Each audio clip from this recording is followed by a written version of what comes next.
अगर हम हिंदुस्तान की जंग आज़ादी की बात करते हैं, अगर हम अपने वतन की आज़ादी की बात करते हैं, सरदार वल्लभ भाई पटेल ने अपनी एक रिपोर्ट लिखते हुए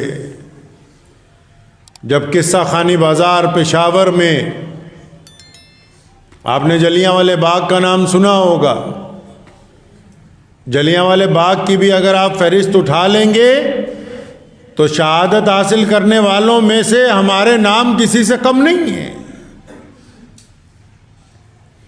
लेकिन किस्सा खानी बाजार पेशावर का जब वाकया आया, बिल्कुल वैसा ही किस्सा जैसा जलियांवाले बाग में हुआ वैसा ही किस्सा खानी बाजार में हुआ। लेकिन किस्सा खानी बाजार में जब सुर्खपोश पठान अल्लाह अकबर के साथ ये कहते हुए निकले कि अंग्रेज को ये मुल्क छोड़ना होगा, अंग्रेज के हम खिलाफ हैं, हम चाहते हैं कि हमारे वतन अजीज से अंग्रेज वापस चले जाएं, तो वहां जब जनरल डायर ने गोली चलाई तो जितने पठान मुसलमान थे सबके अपनी छाती पर गोली चलाई। गोली चलाने वाले खुद इस बात को मानते हैं कि किसी भी एक मुसलमान की पीठ के ऊपर गोली नहीं लगी।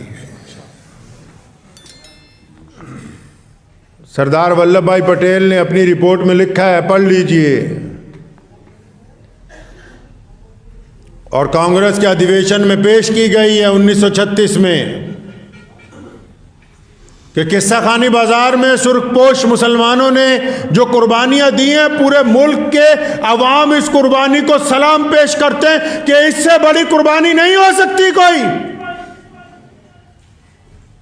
के सामने दुश्मन खड़ा गोली चला रहा हो और जितने लोग हों, चाहे वो बच्चे हों, चाहे बूढ़े हों, चाहे वो मर्द हों, चाहे खवातीन हो, हर एक की सीने के ऊपर गोली लगी हो, किसी की भी पीठ के ऊपर गोली नहीं लगी। मिर्जा गालिब का शेर है ना कि पूछते हैं वो कि गालिब कौन है। आजकल जो व्हाट्सएप यूनिवर्सिटी के पढ़े लिखे लोग हैं, जिनको सारा ज्ञान ही सिर्फ फेसबुक और व्हाट्सएप से मिला है, वो बाज़ औक़ात वो हमसे पूछते हैं कि तुम कौन हो। मिर्जा गालिब अपने दौर का बहुत बड़ा शायर था ना, 2-4 नए शायर पैदा हुए तो पूछना है गालिब कौन है, तो गालिब ने कहा था कि पूछते हैं वो कि गालिब कौन है, कोई बतलाए कि हम बतलाएं, क्या हम बताएं कि ये अदब देने वाला गालिब है, उर्दू को जुबान का दर्जा देने वाला, रविश देने वाला, तहजीब और तमद्दुन देने वाला। ऐसे इसी बात को मौलाना अजीजुर रहमान लुधियानवी ने मुल्क के जंग आज़ादी में मुसलमानों की तारीख लिखते हुए कहा कि पूछते हैं वो कि गालिब कौन है। वो उनसे पूछते हैं जिन्होंने जलियांवाले बाग में अपनी कुर्बानी पेश की है सैफुद्दीन किचलू बन के। वो उनसे पूछते हैं जिन्होंने किस्सा खानी बाजार में अपनी छाती पे गोलियां चलाई। वो उनसे पूछते हैं कि काले पानी की कैद आज भी जिनकी गवाही देती है कि सबसे ज्यादा सजाएं इनने काटी हैं। वो उनसे पूछते हैं जिन्होंने लाल किले की दीवारों के ऊपर अपने खून के साथ परचम को लहराया। वो फिर उनसे पूछते हैं कि गालिब कौन है।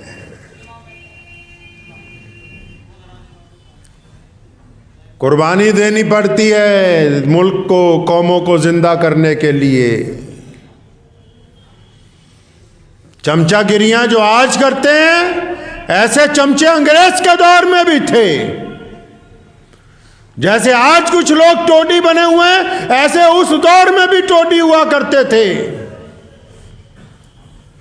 जिन्होंने मिर्जा गुलाम कादियानी की शक्ल में इस मुल्क को, इस मुल्क की जंग आज़ादी को रोकने की कोशिश की। लेकिन मैं सलाम पेश करता हूं उन लाखों सरफरोशों को जिनके अंदर मुसलमान भी हैं, हिंदू भी हैं, सिख भी हैं, दलित भी हैं, कि तुम्हारी कुर्बानियों की बदौलत आज ये 26 जनवरी में परचम लहरा रहा है। अगर वो कुर्बानियां न होती तो आज अंग्रेज हम पर मुसल्लत होता। और कौमें वो जिंदा रहती हैं जो अपने शोहदा को याद रखती हैं। कौमें वो जिंदा रहा करती हैं जो अपनी कुर्बानी देने वालों को याद रखती हैं। वो कौमें जिंदा नहीं रहती जो बड़ी बड़ी इमारतें बनाती हैं। उन कौमों का कभी नाम नहीं होता जिनके पास बड़े बड़े मीनार बन जाएं, बड़े बड़ी इमारतें बन जाएं। कौमें वो जिंदा हैं जिनका मकसद मौजूद है, मुल्क वो जिंदा है जिनका मकसद मौजूद है। हमारे बुजुर्गों ने जिस अंदाज से मुल्क की जंग आज़ादी के अंदर कुर्बानियां दी, इसी लुधियाना में सन 1935 में जब जनरल एडवायर जो पंजाब का गवर्नर था, एडवायर ने जब लुधियाना के असगर हॉल में जो म्यूनिसिपल कमेटी के अंदर बना हुआ था, वहाँ एडवायर ने आना था, तो मौलाना हबीबुर रहमान लुधियानवी रहमतुल्लाह अलैह ने कहा कि ये कैसे मुमकिन हो सकता है कि हम जिस शहर में रहते हो, जिस शहर को हमने मुल्क की आज़ादी के मतवालों से भर दिया हो, वहाँ अंग्रेज़ों का गवर्नर आके अपना दरबार लगाए। पंजाब केसरी लाला लाजपत राय से राब्ता किया कि लाला जी, मैं चाहता हूं कि जिस दिन गवर्नर ने आना हो आप लुधियाना आए। यह उन फिरका परस्तों को सुना रहा हूं जिनको यह नहीं पता कि मुल्क आजाद कैसे हुआ। और फिर जिस दिन जनरल एडवायर ने आना था, लाला लाजपत राय जिनको पंजाब केसरी कहते हैं, जो पंजाब नेशनल बैंक की बुनियाद भी जिन्होंने रखी मुल्क की आज़ादी के लिए, जिन्होंने कुर्बानियां दी, जब वो लुधियाना आए तो मौलाना हबीबुर रहमान लुधियानवी ने अपने कई हजार नौजवानों के साथ उनका इस्तकबाल किया और म्यूनिसिपल कमेटी के उस हॉल पर कब्जा कर लिया जिस हाल में जनरल एडवायर ने बैठना था। और जिस कुर्सी पर अंग्रेज गवर्नर जनरल ने बैठना था, उस पर लाला लाजपत राय को बिठाया और ऐलान किया कि यह गवारा नहीं हो सकता कि मुल्क हमारा हो और राज अंग्रेज का हो।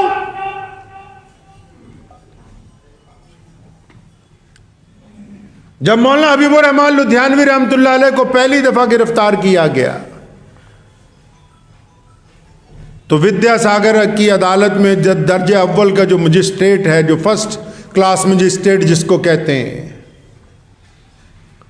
जब उसमें पेश किया तो उसने पूछा कि जज कि मौलाना साहब आप अपना जुर्म कबूल करते हैं? तो तारीखदानों ने वो लफ्ज़ लिखे हैं, वो लफ्ज़ तारीख में इतिहास में महफूज किए गए हैं। तो मौलाना हबीबुर रहमान लुधियानवी ने कहा था कि अंग्रेज जालिम है और अगर जालिम को जालिम कहना जुर्म है तो फिर हबीबुर रहमान अपना जुर्म कबूल करता है।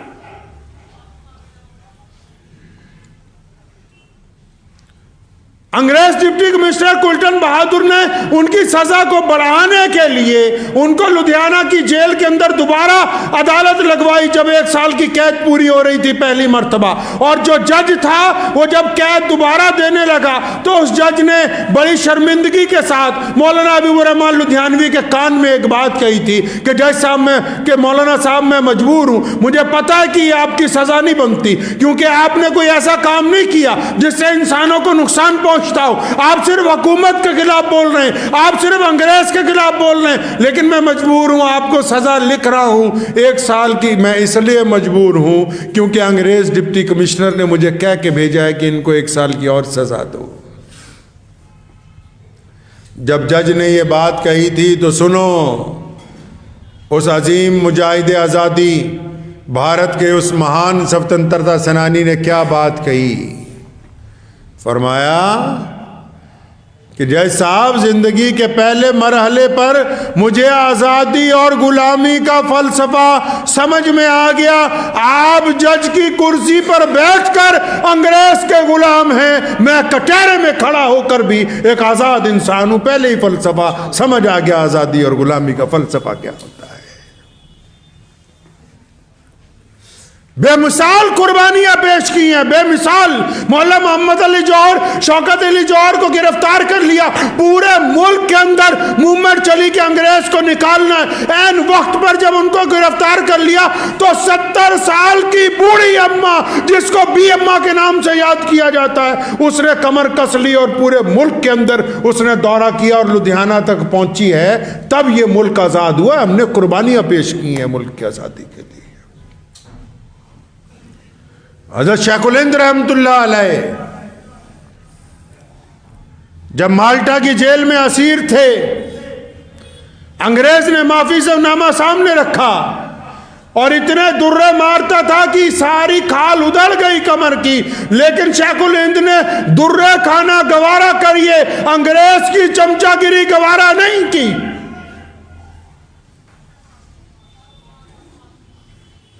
मौलाना हबीबुर रहमान लुधियानवी रहमतुल्लाह अलैह को सर्दियों के अंदर धर्मशाला की जेल में, गर्मियों के अंदर मुल्तान की जेल में, क्योंकि मुल्तान में 60 डिग्री गर्मी पड़ती है, इतनी गर्मी पड़ती है कि हर चीज़ पिघलने के लिए तैयार हो जाती है, और धर्मशाला में -डिग्री जाके सर्दी पड़ती है। तो सर्दियों में धर्मशाला और गर्मियों के अंदर मुल्तान की जेल में, कि किसी तरह ये बंदा अपने आप को मान जाए कि नहीं मैं अंग्रेज के ताबे हो जाऊंगा।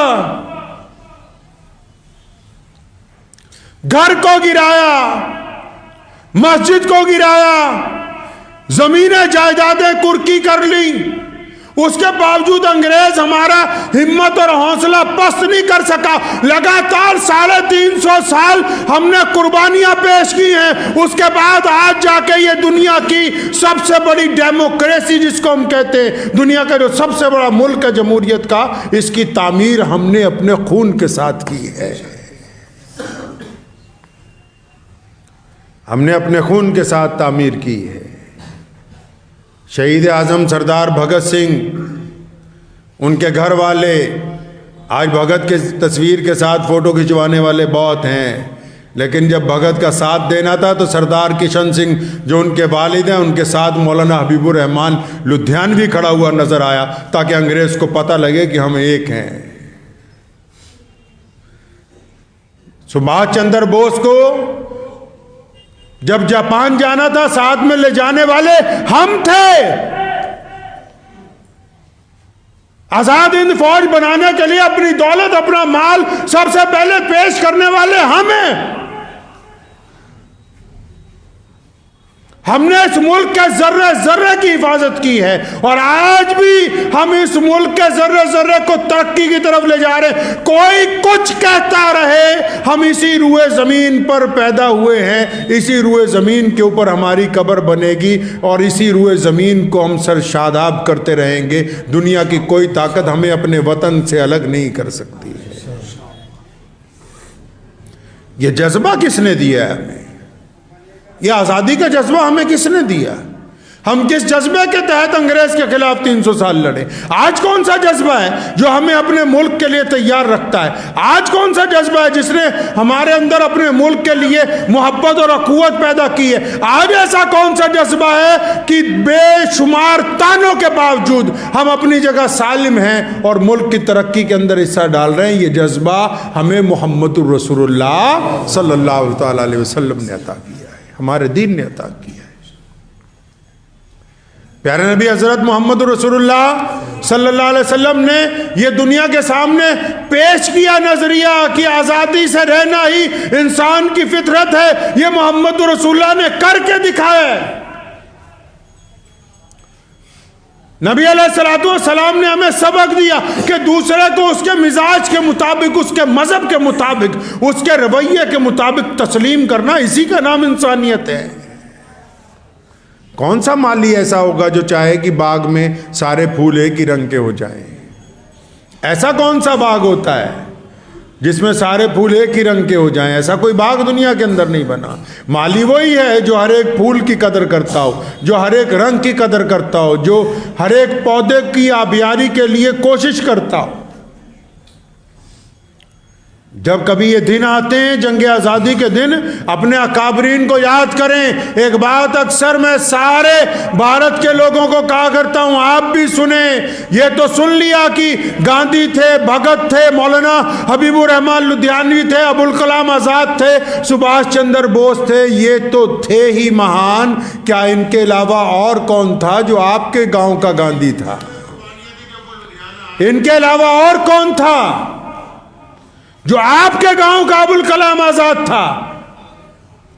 इनके अलावा और कौन थे जो आपके गांव के भगत सिंह थे? उनको तलाश करें, उनको मिटने ना दीजिए,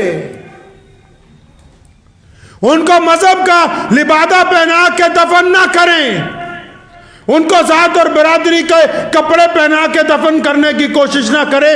जाओ अपनी मिट्टी में तलाश करो कि कौन था इस गांव में जिसने अंग्रेज को दांत खट्टे किए, कौन था इस गांव में जिसने इस मुल्क के परचम को उठाया, कौन था इस गांव के अंदर जो आजादी का मतवाला था। अपने शोहदा को, अपने देश के लिए कुर्बानी देने वालों को याद रखना आपका काम है। सिर्फ यही नहीं कि जो नेशनल हीरो हैं उन्हीं को याद करना है, नहीं नहीं, हर एक मोहल्ले में कोई अबुल कलाम हुआ है, हर एक मोहल्ले में कोई भगत सिंह जैसा पैदा हुआ है।